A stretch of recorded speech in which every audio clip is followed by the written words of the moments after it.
بسم الله الرحمن الرحيم.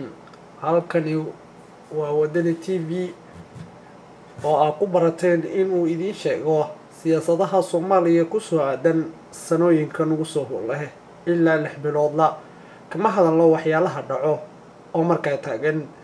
haddii aad aragto xilliga maanta Soomaaliya ay ku jirto siyaasadeed waxaanu ka soo hadalay 2009 iyo 10 haatana waxaan rabnaa inaan idin sheegno waxay ummadda Soomaaliyeed ku farxi doonto noogu magac daray sanada nabadda Soomaaliyeed oo ah 2013.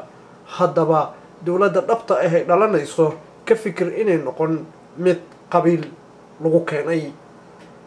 macnahayga waxa weeye haddii aan dib ugu laabto 1900 ilaa iyo 60 xornimadeena la taagay waxaa jirtay in ay dhalinyaradii SYL ee Soomaaliyeed ay ahaayeen dad dar alle iyo Soomaalinimo iskugu yimid qabyaaladna ay ka fog tahay heerka cadaalad iyo qalbiga midaysanna waxa oo kaliya qofka taariikh ahaan ku soo dhigtay amaba og dhalintii la dhihi jiray SYL kuwaasi oo ahaayeen shanta Soomaali ee dhinac walbaba dadaal ballaaran sameeyay.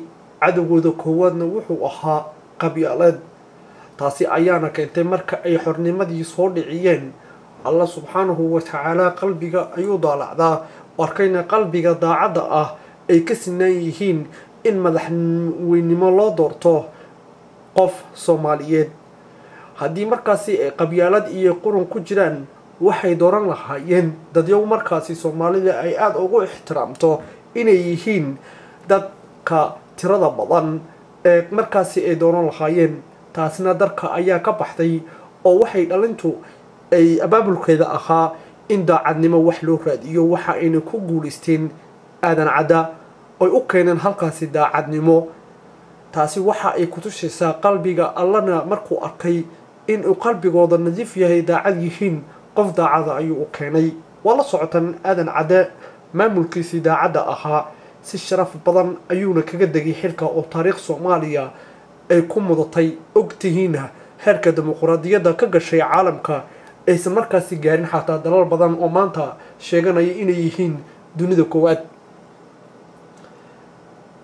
ujeedadeeda waxa ay tahay Soomaaliya qalbiga Ilaahay ayaa daalacdo dhammaantiina marka qalbigiina ka dhaadhicisaan qabyaalad iyo qof jeclaysi waxa dhacaysa in la soo xiro baarlamaan kuwan oo kala ah oo caalamka ay la yaabaan oo aan garanayn shuruucda baarlamaaneed iyo waxa ay tahay baarlamaan waa dood afeed ganac dadka noocani ah ayaa iskugu keen imaanayo oo qabyaalad ku imaanayo wax horumar oo la gaari karana ma jiraan. sidaa awgeeto Soomaaliya waxaan la yaabanahay dadyowga maxay u ixtiraamaan dalalka shisheeye ee ay ku nool yihiin sharcigooda maxay iyagu isu ixtiraami la yihiin. waa fikradaha aadka u baahan in la dhiraandhiriyo. dalka maanta ay Soomaalida aadka u sii joogto dariska ay yihiin ee Kenya waxa lagu tiriyaa inay yihiin dalalka ugu musuqmaasuq badan ee kaalinta saddexaad haatan ay aaminsan yahayba inay kaalinta koowaad gashay.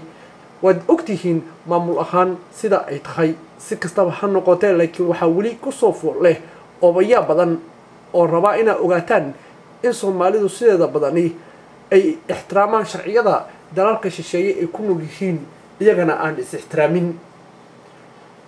haddaba waxaa la sameeyay dhalinta qaranka Soomaaliyeed waa dhalinyaro aqoon-yahanin Soomaali ah oo iskugu timid kuna walaalowday barta internetka ee Facebook. haddaba bal arag haddana December dhexdeedii hadda maalinkii 14 ay ahayd baarlamaankani Soomaaliyeed ee sheeganayo iyo kuwii hore ee ay tusay maxaa faraq oo ku kala gedisan maxaysa ay ka siman yihiin bal ila arag oo ila daawo.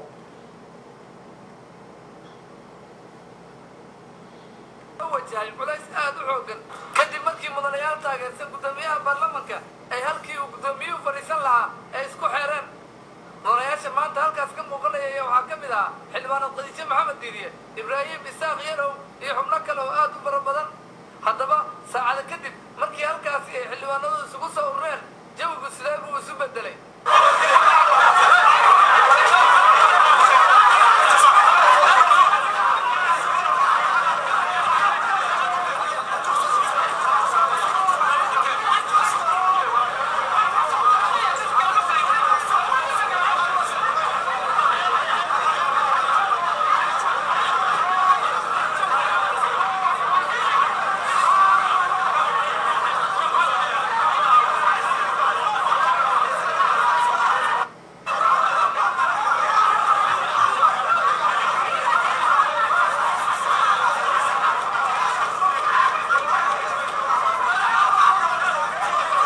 haddii mar walba ay ka fikirta danta guud ee shakhsiyadeed ee qabiil ku shuqul waxaan ku jireynaa dhibkan iyo dhibaatadan jaahiliintan oo kale ayaana iskugu imaanayso magaca Soomaaliyeed baabi'inayo.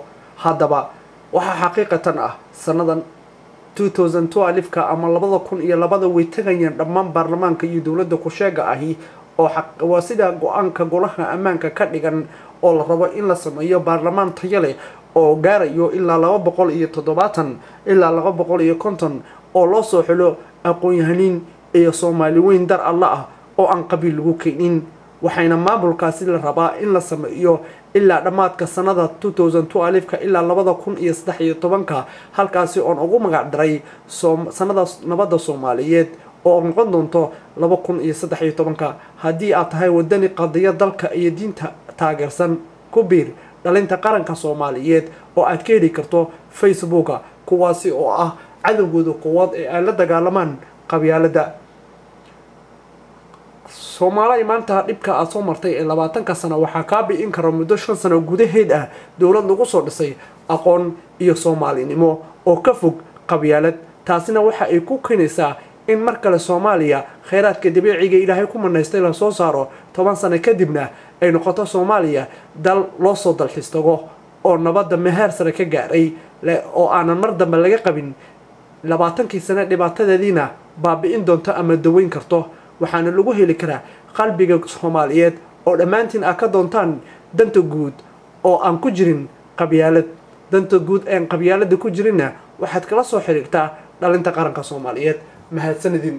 wassalaamu calaykum waraxmatullaahi wabarakaatuh.